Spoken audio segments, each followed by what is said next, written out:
Hello everyone, techie വിസാർഡിൻ്റെ മറ്റൊരു പുതിയ എപ്പിസോഡിലേക്ക് ഏവർക്കും സ്വാഗതം. ഇന്ന് ഞാൻ മറ്റൊരു റിവ്യൂ ആയിട്ടാണ് വന്നിരിക്കുന്നത്. ഇന്ന് നമ്മൾ റിവ്യൂ ചെയ്യുന്നത് ഒരു ലാപ്ടോപ്പാണ്. HP-യുടെ ഒരു ലാപ്ടോപ്പിൻ്റെ ഫുൾ ഫീച്ചേഴ്സും എല്ലാമാണ് ഇന്നത്തെ വീഡിയോയിൽ നമ്മൾ ഡിസ്കസ് ചെയ്യുന്നത്. വീഡിയോയിലേക്ക് കടക്കുന്നതിന് മുമ്പ് എൻ്റെ ചാനൽ ഇതുവരെ നിങ്ങൾ സബ്സ്ക്രൈബ് ചെയ്തിട്ടില്ലെങ്കിൽ സബ്സ്ക്രൈബ് ചെയ്യുക. അതേപോലെ നോട്ടിഫിക്കേഷൻ ബെല്ലോടൊന്ന് പ്രസ് ചെയ്യുക. ഈ വീഡിയോ ഇഷ്ടപ്പെടുകയാണെങ്കിൽ തീർച്ചയായിട്ടും നിങ്ങൾ ലൈക്ക് ചെയ്യുക, നിങ്ങളുടെ ഫ്രണ്ട്സിലേക്ക് ഇത് ഷെയർ ചെയ്യുക, നിങ്ങളുടെ അഭിപ്രായങ്ങൾ കമൻറ്റ് ചെയ്യുക. അപ്പോൾ നമുക്ക് വീഡിയോയിലേക്ക് കിടക്കാം. ഫസ്റ്റ് ഓഫ് ഓൾ, എനിക്ക് ഇതിനോടൊരു ലാപ്ടോപ്പ് ബാഗ് കിട്ടിയിരുന്നു. അത്യാവശ്യം നല്ല ക്വാളിറ്റിയും നല്ല ലുക്കും പ്രൊവൈഡ് ചെയ്യുന്നൊരു ബാഗാണ്. മോറോവർ ഇത് നല്ല സ്പേസ് നല്ല സ്പേഷ്യസ് ആയിട്ടുള്ളൊരു ബാഗാണ്. ഇപ്പോൾ രണ്ട് മെയിൻ കമ്പാർട്ട്മെൻറ്റാണ്. അതിൽ ചെറിയ കമ്പാർട്ട്മെൻറ്റ്സ് ഇവർ ഇൻക്ലൂഡ് ചെയ്തിട്ടുണ്ട്. അപ്പോൾ ലാപ്ടോപ്പ് വെക്കുന്ന ഒരു ഭാഗം നോക്കുകയാണെങ്കിലും നല്ല ക്വാളിറ്റിയുള്ള മെറ്റീരിയൽ കൊണ്ടാണ് ഇത് ബിൽഡ് ചെയ്തിരിക്കുന്നത്. ലാപ്ടോപ്പ് കൂടാതെ മറ്റെന്തെങ്കിലും ബുക്സോ അങ്ങനെ എന്തെങ്കിലുമൊക്കെ വെക്കാൻ പറ്റിയ അത്യാവശ്യം നല്ല സ്റ്റാൻഡേർഡ് ആയിട്ടുള്ള ഒരു ലാപ്ടോപ്പ് ബാഗാണ്. പിന്നെ ലാപ്ടോപ്പിലേക്ക് കിടക്കുകയാണെങ്കിൽ ഫസ്റ്റ് ഇതിൻ്റെ ഒരു ബിൽഡ് ക്വാളിറ്റി, ഇതും ഒരു മിറർ ഫിനിഷിങ്ങിലാണ് ചെയ്തിരിക്കുന്നത്. നല്ല ഗ്ലോസി ഒരു റിഫ്ലക്റ്റിംഗ് സർഫസ് ആണ് ഇതിൻ്റെ മേളിൽ വരുന്നത്. മാറ്റ് ഫിനിഷ് ഉള്ളതും പാറ്റേൺ ഡിസൈൻ അങ്ങനെ കുറേ ലാപ്ടോപ്സ് നമ്മൾ കണ്ടിട്ടുണ്ടെങ്കിലും ഇത് വേറൊരു സ്റ്റാൻഡേർഡ് ലുക്ക് പ്രൊവൈഡ് ചെയ്യുന്നൊരു ലാപ്ടോപ്പാണ്. ബ്ലാക്ക് കളറിലാണ് ഇത് അവൈലബിൾ ആയിട്ടുള്ളത്. സെൻട്രലായിട്ട് ഒരു HP ലോഗോ ഇന്നും കാണാൻ സാധിക്കും.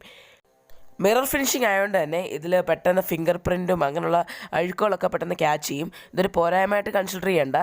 നോർമലി ഇങ്ങനെ സർഫസ് ഉള്ളതിനകത്തൊക്കെ ഇതുപോലുള്ള കാര്യങ്ങളൊക്കെ സർവ്വസാധാരണമാണ്.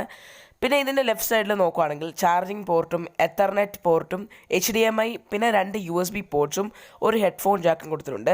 പിന്നെ ഇതിൻ്റെ ആ ഒരു ഡിസൈന് നല്ലൊരു സ്ലീക്കായിട്ടുള്ള നല്ലൊരു പെർഫെക്റ്റ് ആയിട്ട് എല്ലാം ഫിനിഷ് ചെയ്തിട്ടുള്ളൊരു ഡിസൈനാണ്. റൈറ്റ് സൈഡിൽ നോക്കുകയാണെങ്കിൽ ഒരു USB പോർട്ടും പിന്നെ ഒരു കാർഡിൻ്റെ സ്ലോട്ടും കുറച്ച് LED ഇൻഡിക്കേഷനും ഒരു CD ഡ്രൈവും ഇതിൽ ഇൻക്ലൂഡ് ചെയ്തിട്ടുണ്ട്.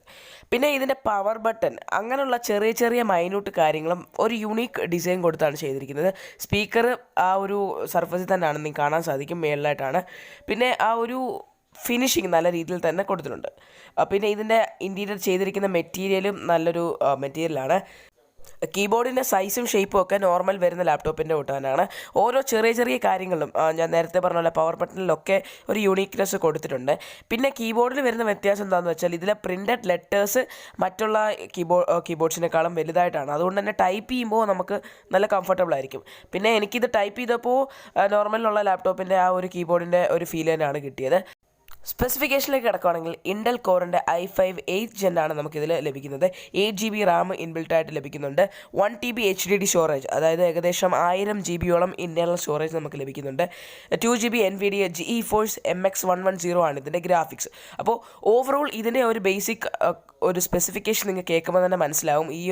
ഇതിൻ്റെ ഔട്ട് അല്ലെങ്കിൽ ഇതിൻ്റെ ഒരു എഫിഷ്യൻസി നിങ്ങൾക്ക് മനസ്സിലാവും. അപ്പോൾ ഞാൻ ഈ ഒരു ലാപ്ടോപ്പ് സജസ്റ്റ് ചെയ്യുന്നത് സ്റ്റുഡൻസിന് വേണ്ടിയാണ്. അതായത് ടൈപ്പ് ചെയ്യാനൊക്കെ നല്ല കംഫർട്ടബിളാണ്. അതേപോലെ ഒരു സോഫ്റ്റ്വെയർ ഒക്കെ ആർക്കിടെക്ചർ സ്റ്റുഡൻസ് ആയാലും എഞ്ചിനീയറിംഗ് സ്റ്റുഡൻസ് ആയാലും അവർക്കൊക്കെ പറ്റുന്ന സോഫ്റ്റ്വെയർ ഒക്കെ ഈസി ആയിട്ട് നമുക്കിതിൽ ഉപയോഗിക്കാൻ സാധിക്കും. അപ്പോൾ അങ്ങനെയുള്ള സ്റ്റുഡൻസിന് വേണ്ടി ഒരു 50,000 റേഞ്ചിനകത്തൊരു ലാപ്ടോപ്പ് നോക്കുകയാണെങ്കിൽ ഇതൊരു പെർഫെക്റ്റ് ചോയ്സ് ആയിരിക്കുമെന്നാണ് എൻ്റെ ഒരു അഭിപ്രായം.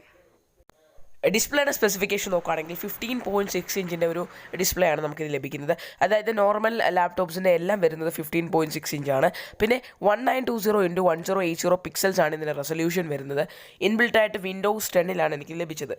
അപ്പോൾ ഡിസ്പ്ലേയുടെ സ്പെസിഫിക്കേഷനും അത്യാവശ്യം നമുക്ക് വേണ്ട രീതിയിലുള്ള എല്ലാ കാര്യങ്ങളും അടങ്ങിയിട്ടുണ്ട്. ബാറ്ററി 3 സെല്ലാണ്, യൂസർ റീപ്ലേസബിൾ അല്ല.